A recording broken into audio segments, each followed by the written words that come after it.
जमिनीच्या वादातून भाऊबंदकीत कुऱ्हाड, फावडे, लाकडी दांडे, दगड घेऊन जमावानं दहशत पसरवत जीवे मारण्याचा धक्कादायक प्रकार नांदगाव तालुक्यातील लोढरे गावात घडलाय.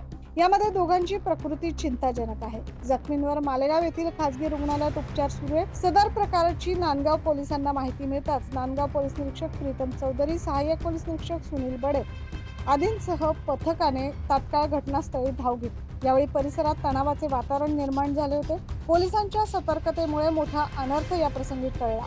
जंगलू शिंदे यांनी दिलेल्या फिर्यादीवरून नांदगाव पोलीस ठाण्यात तक्रार दाखल करण्यात आली.